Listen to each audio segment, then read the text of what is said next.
to do to get back above standard? Like, are you trying to like sell more items for less profit? Because I think you have to try to sell as many as you can to kind of break out of that. Is that right? Yeah. So I'm just writing it out. I'm just gonna let it happen. So what's really cool about reselling, and this is another thing that is really driven home on YouTube, and there's this side and this side, and that is sticking to one platform. I'm doing great. My income has not gone down at all since I went below standard on eBay because I have Mercari, Poshmark, and Amazon. So my sales are still. I guess they're probably down like 6%, maybe 4 to 6%. We'll say 5%. But my sales in Mercari are flowing every single day. Poshmark, they're flowing every single day, and it's given me more time to focus on Amazon, which is higher revenue, lower profit.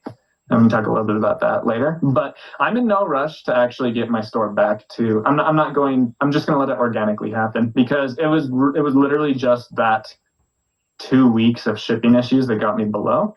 There's nothing else outside of those issues that would keep me from getting back to it. So I'll just get back there in 60 days or 90 days. I might actually get there in 60. I did the math, and I think I'm going to be 0.28 instead of 0.3 in 60 days. So I think I'll be back in 60, not 90. Nice. That's good. And it's important to have other sources of income, just like if you're all your eggs are in one basket, and this is like, oh, and if something happens like that, it's a lot more stressful. So it's good. I get this a lot. Hey, this category is saturated. I don't want to sell in it. What do I do? Everything's saturated. I shouldn't sell on eBay. What would you say to someone that says, this category is saturated? Should they even try to sell in that category, or is that just like a mindset thing? Oh man, you're just asking me all the questions that are gonna get me in trouble with a certain demographic of our YouTube audience. No, nothing is saturated. Not so. This is a lie that rich people tell you to keep you from getting into their territory, and then it's a lie that lazy people tell themselves so that they can never get there. This is across every single industry and every single side hustle, every single job.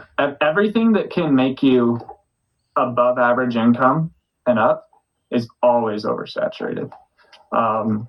So everything that I've done, summer sales, everyone's like, oh dude, why are you going out another year? It's so saturated. Everyone in Utah is doing summer sales. You're not going to make any money. Made a ton of money.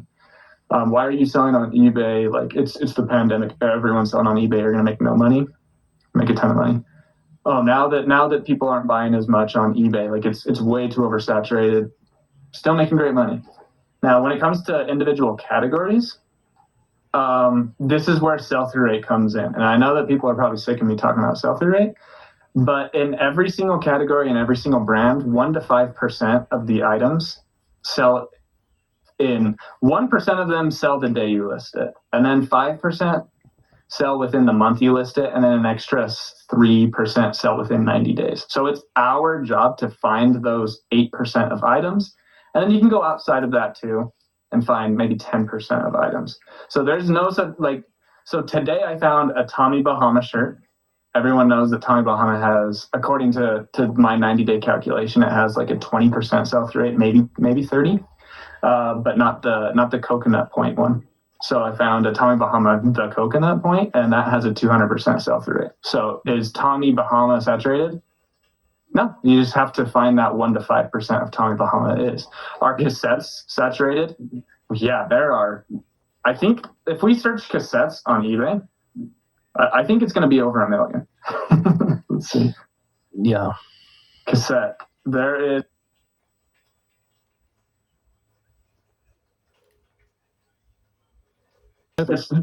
It's just about finding that 1 to 5%, and you'll never struggle with saturation ever. Yeah, definitely a mindset thing. And they say clothing is saturated, but you got to find the right clothing. Just like you said, the Tommy Bahama. It's like Tommy Bahama, yeah, size small, no one's gonna buy that. But if it's like an island zone, different size, it's just different, and you get better as you go on. But yeah, you're right there. And what's important is adapting along with that, because Peter Millar was not saturated 3 years ago. Like every single Peter Millar shirt, if it's under $5, buy it, because even if there's nothing nice about it, it'll still sell for $18 in under 6 months.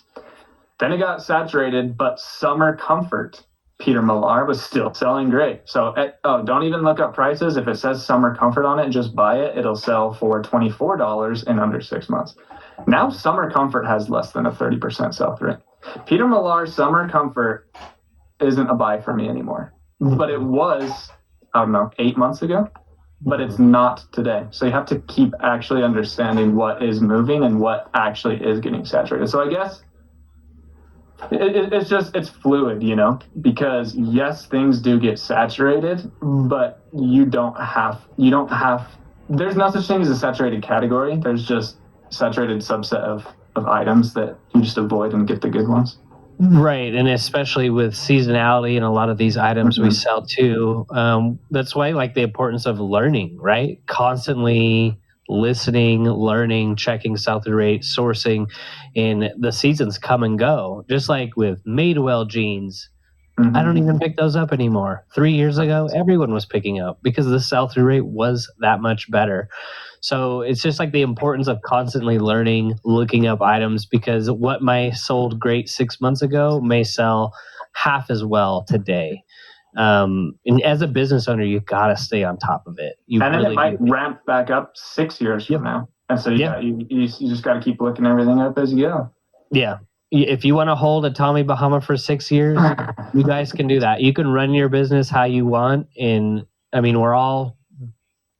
The Perfume Spot has been in business since 1999. We were, one of the earliest players in the perfume online business. To really grow our company, we'll have to utilize some marketplaces. In 2016, we partnered with Walmart.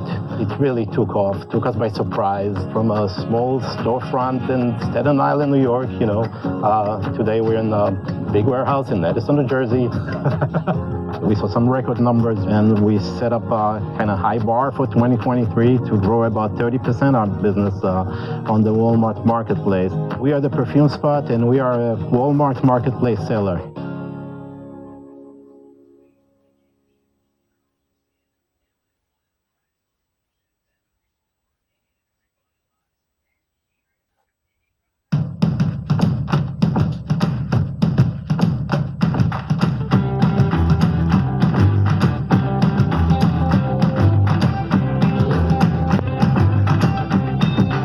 No, I just need to get better. Yeah.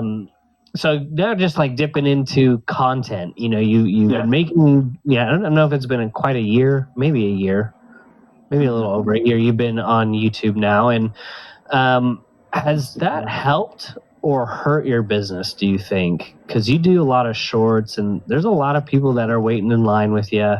Yeah. Like, how do you think on the other end, people are watching your content, they're trying to figure out where you're going? I know that's maybe more of a mindset thing, but do you think that that's hurt your business as far as a reseller, or? No. This is where people get really annoyed with content creators. Today I was at a yard sale and the lady said, "Oh my gosh, hey Jake." I'm like, "Oh, hi, do you know me from YouTube?" Or she said, "Yeah."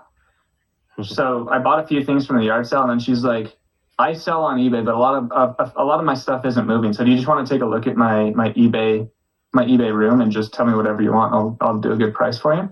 That happened today, so I went in and I bought a ton of stuff. I just did a Facebook reel 2 days ago where I found this like Swiss cookie pizzelle maker. One of them sold for $200, and none others are listed. And so I talked about that in my video. I put that video up, and then a lady contacted me this morning, and she's like, "Oh my gosh, I'd love to buy that." I'm like, "Okay, sweet." And she's like, "What platform is it on?" It's like, "Oh, it's in my draft bank. It's going to go live on eBay in 2 days for $300. What's your offer?" And then she said, "Oh, I'll give you $250 plus shipping." I'm like, "Okay, sweet. Venmo me $265. So it's like, also like there isn't a way to say this without me sounding arrogant. I promise, like, I'm truly blessed and humbled to be here, and I don't, like, this is it's just awesome. But people in my area kind of look at me as like a small time celebrity. And I hate saying that. I absolutely hate saying that. But some people will even come out to me and be like, hey, Jake, did you see this? Do you want it? And be like,